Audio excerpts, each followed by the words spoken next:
Welcome to More Than Mindset, the only podcast that bridges the gap between spirituality and success.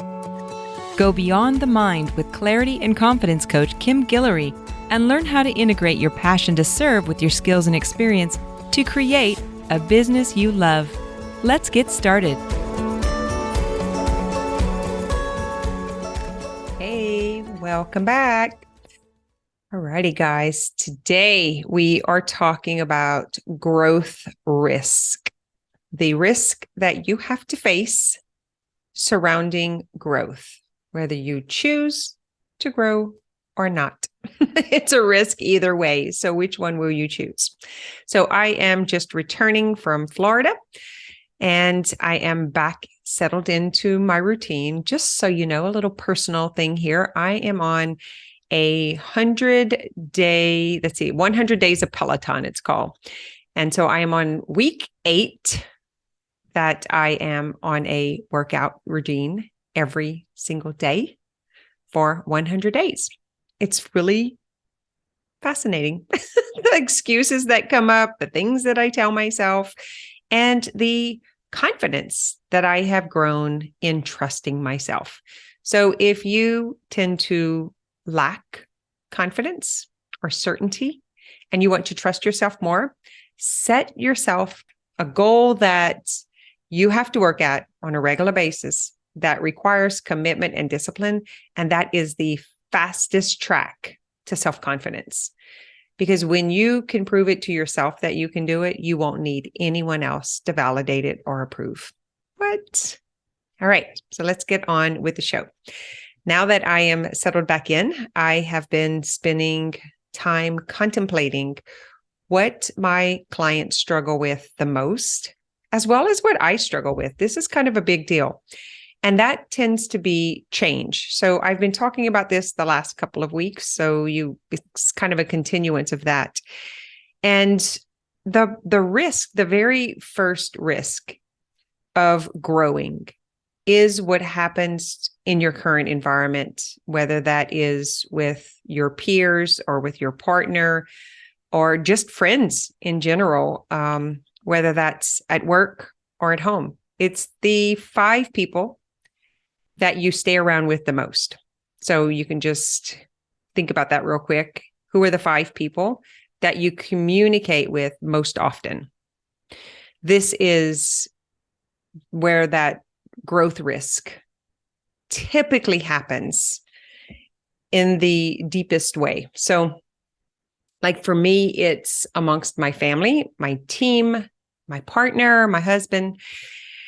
And it's scary because that one thing that changes, that you become more confident in or more sure about, that one area of growth, it's health, wealth, or relationships, money, whatever thing you're working on. It could be body image. It could be just releasing or healing scarcity, or it could just be more intimate in your relationship. It doesn't matter. That's what I've discovered. The growth risk is what happens around you when there is change within you. And it's almost like, I think about this from an energetic perspective. There is this agreement. Imagine there's an energetic agreement when you meet someone and you begin to relate and communicate. And there's kind of an unsaid agreement on how this relationship is going to play out. You can even go as far as saying, what character am I playing in this relationship with that person? And then you're kind of like locked into that just because of the way we naturally connect with each other. And then you get really used to being that person and being around that person, the way that you engage, the things that you say, the things that you do, what is expected. And when you change something, typically on the inside, when something shifts and you have new beliefs and then new activity that follows it, the way that we behave, right? Habits and behavior. Then that contract gets a little tested is the best word. So in other words, there was a time in my life where there was an unspoken agreement that I wouldn't travel too much, or I wouldn't buy certain things or go certain places. And all of that wasn't necessarily verbalized. It was kind of like, you just kind of know, right? Does that make sense? You have those people where you just know, you know what they expect. They've kind of said it, but they didn't come out directly and said, it's not okay for you to do ... You just don't test the waters because you've seen certain behaviors, right? So this is like conditioning. So when that relationship begins and that agreement is made, even though it's not spoken, it's on an energetic level, or maybe it is spoken, in some cases. And then there is like something that happens, something that changes you. It could be on purpose, or it could just be maybe there was an accident, maybe you lost a job, or something happened in a friendship and you just changed as a person. And the relationship that you're in and the energetic contract that you were in it's not the same because you're not the same. And so then you decide that that's not important anymore, but then you don't tell the other person. And that's what I mean by that contract gets broken and it gets a little sticky and uncomfortable. And you have to make the decision. Am I going to continue on this growth process? Am I going to continue with this new identity at the risk of losing this relationship? Losing the relationship as it is, or losing the relationship as a whole? And that is why growth is so scary and why relationships are so hard. And this is client-coach relationships. It's employee-employer relationships. It's romantic relationships, friendships, all of it. If there are two humans involved, then that's what I'm talking about. It could be as simple as like a gym that you go to, and the owner of the gym becomes more empowered, maybe sets boundaries, changes things, and you don't like the new way. You're like, we had an agreement that I didn't have to follow rules, or that I can get this discount, or I get to have free access to whatever that was. And then suddenly the owner decides, hey, this is a real business and no more of this shady stuff. And they clean it up. They are at risk of losing clients that were already there. Now, this is really scary for the mind. We tend to walk through the world being afraid to shake things up because we don't want to lose what we have. And here's the bad news. You're going to have to give up something. You're going to have to lose something if you want something else. Darn, right? It doesn't mean that it's going to be worse or it's going to even be bad. It's just the attachment to it, or the security and the safety of it being familiar. But we are working with the most powerful organ in the body, and that is the brain, which is always trying to protect us, to keep things super simple, to get the quickest results, right? It wants instant gratification, and it wants to feel safe and protected and to know what's happening. And whenever we challenge the status quo, we challenge what has been, it gets really uncomfortable. The nervous system is activated, the pupils are dilated, the heart starts beating fast, and we start taking caution. And what's happening, this is going to be a little tricky now, so I like to preface it when I'm about to say something. So the tricky part is, what you focus on is what you create more of.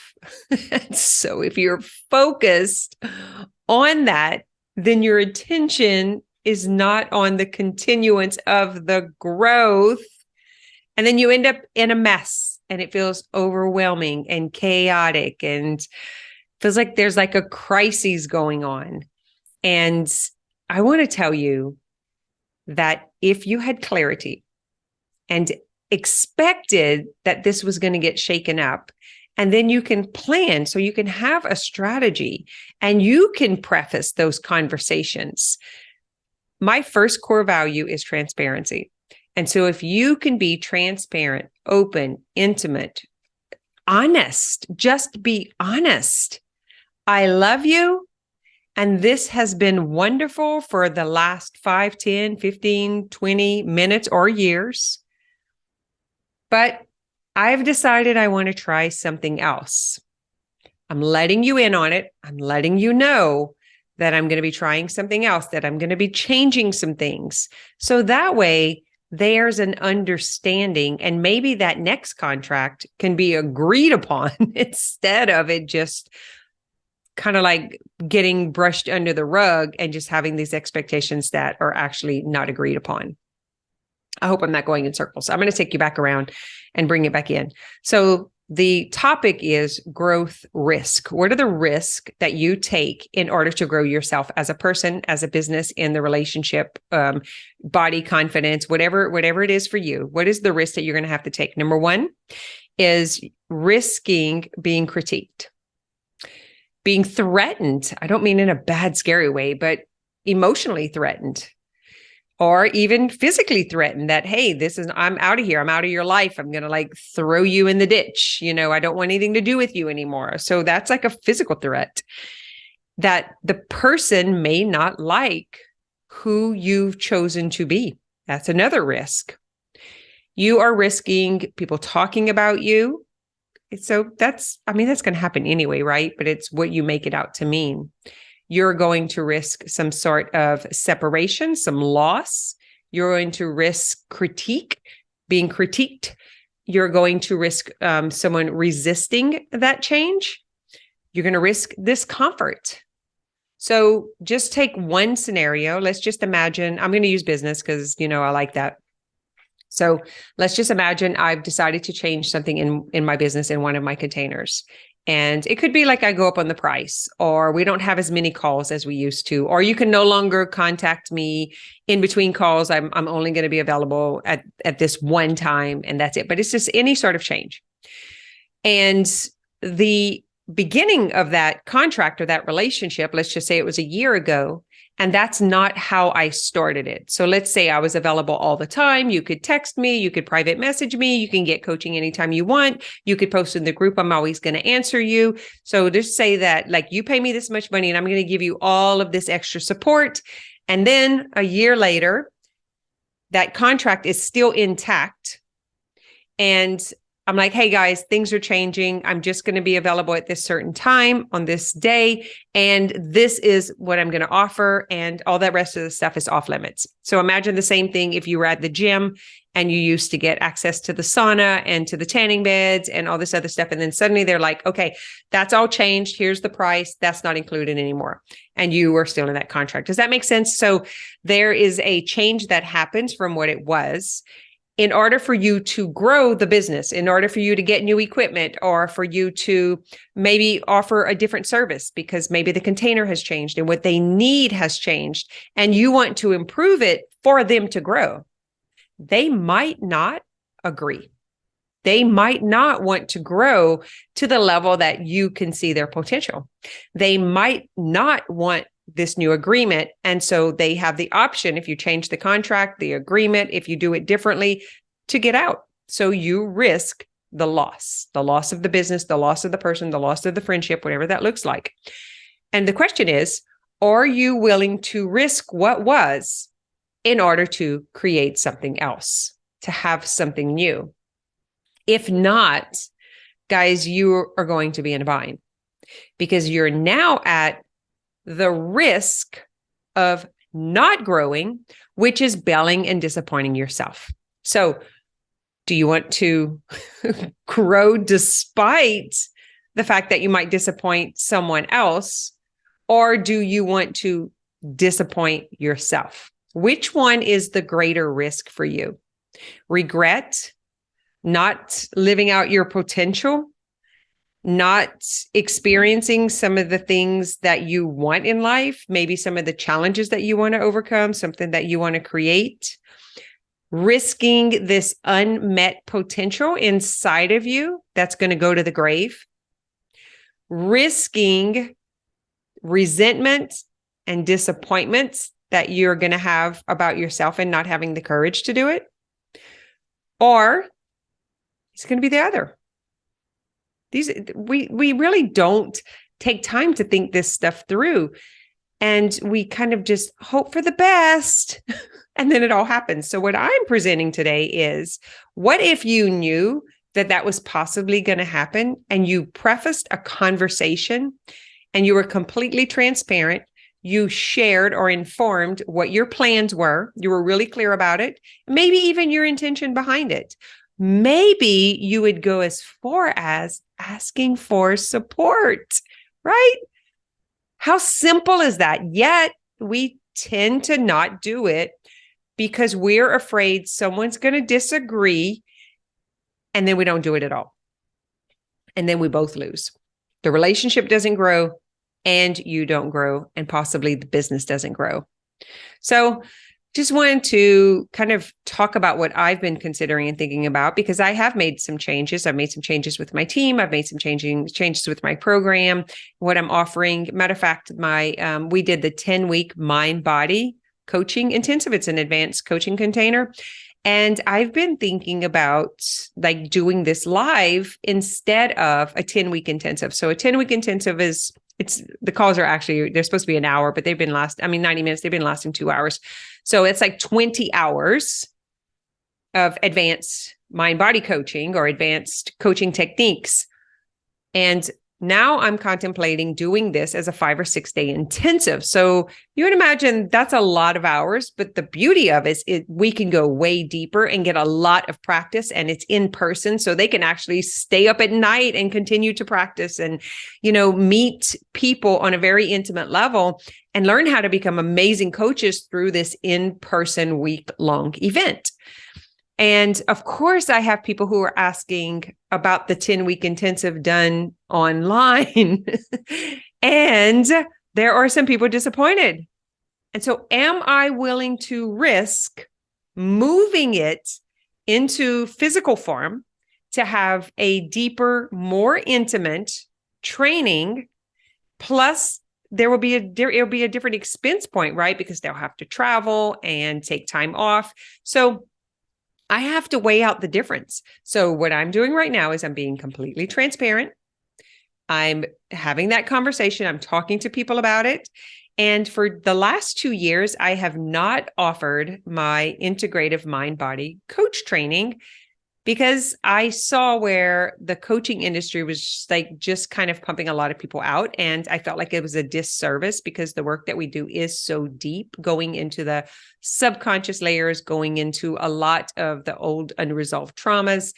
And it just didn't feel good to me to pump out a whole bunch of coaches that didn't get long-term proper training. So I decided the last couple of years that I would just do it one-on-one. So anybody who has been through my coaching program did it with me inclusively. And that's another thing that's going to be changing. So there again is another conversation. And it could look more like, I'm just playing with all these ideas, doing this intensive, this week-long intensive where we get a lot of practice. They really learn the concepts and then they practice them on each other.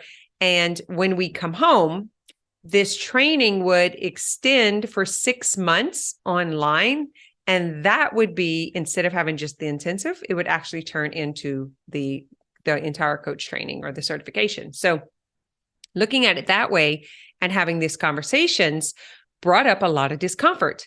A lot of like, you changed your mind, or I didn't get that, or I thought it was going to be this other way.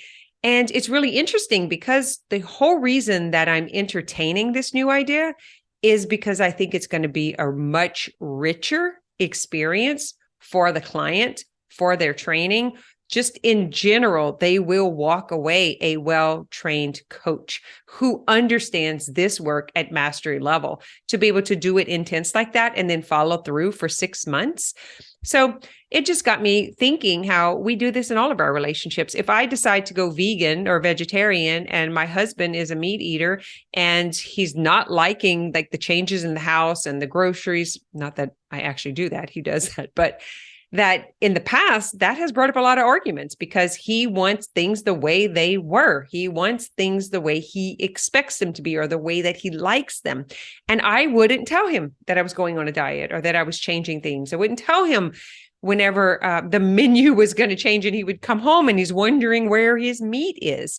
So again, just having the prefacing the change, having the conversation, being transparent, being open about what it is that what is your intention? What do you want to get from this? And asking straight out, will you support me? Could I count on your support through this change?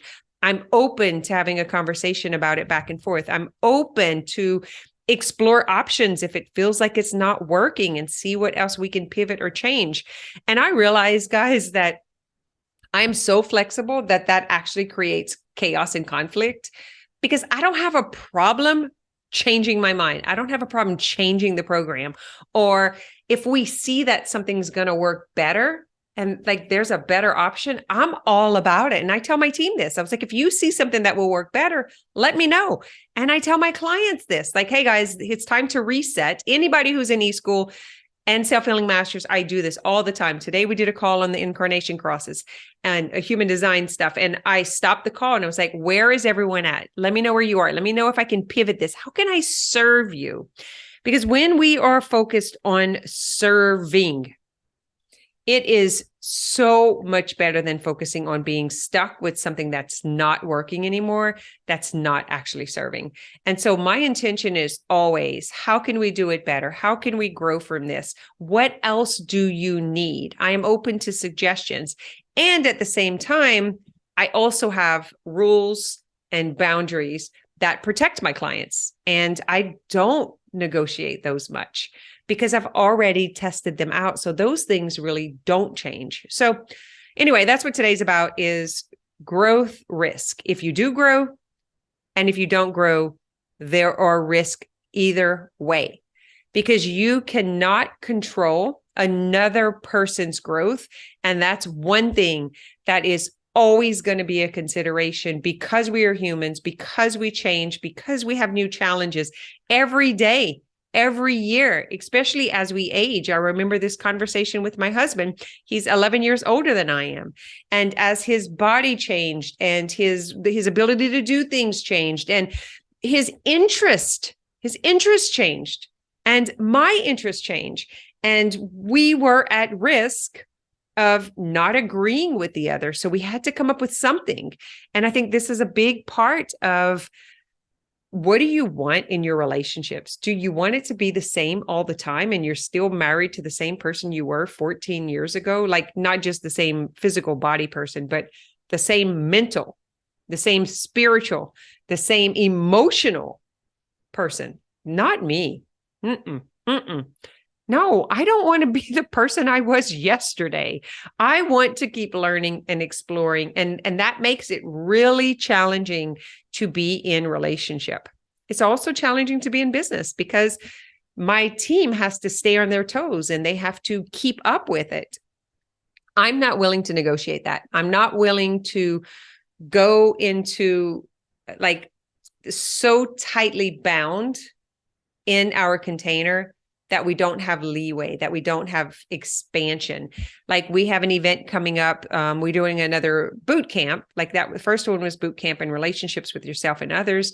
This next one is belief and business boot camp. That's going to be in Austin. So we were setting the dates and we're working out the details, and the days that we wanted to have it changed. And so we had to be able to pivot. We have, like, at any given moment, we have to be able to pivot. We have a conference coming up in October. We added a night to that one. So that's another way that we have to pivot. And if my team says, no, you said, and so now we can't change it, we're going to be in a bind. I am definitely going to be in a bind. If you want to be in relationship with me, you have to be flexible. You have to be transparent. You have to inform me. Let me know what's going on. I will do the same for you. So what kind of relationships do you want? And what is the risk if you do grow? What are you at risk of losing? Like, is it going to be people being mad at you, or maybe they're not going to like what you become? Maybe they're going to criticize you. What others criticize is the very thing that they have given up on. So sometimes that critiquing is actually self-critiquing that is projected onto you.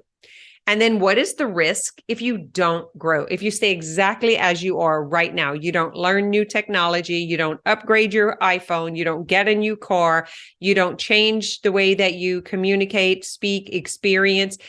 And then gravity's taking over, your body is changing, technology is taking over, everything around you is changing, but you're stuck with this old iPhone and you can't open the apps. And you have to do new and different things as your body ages. It doesn't like the same things. We're always pivoting and changing. So what is the risk if you don't grow? What is the risk if you do grow? Make a list. Left side of the paper, this is what's going to happen. This is who's going to be mad. This is what I'm going to lose. Right side of the paper, if I don't do it, am I going to be mad at myself? What am I going to lose? Am I going to be resentful? Am I going to regret not meeting my own potential, my own personal potential, my personal freedom, my expression, my soul essence? Like, what am I going to lose if I don't change? If I stay locked in to every relationship that I have today? If I stay bound by the old energetic contract or the old agreement, then what is going to happen to me? All right. That's what I got for you this week. Have a good one. Thanks for listening to this episode of More Than Mindset.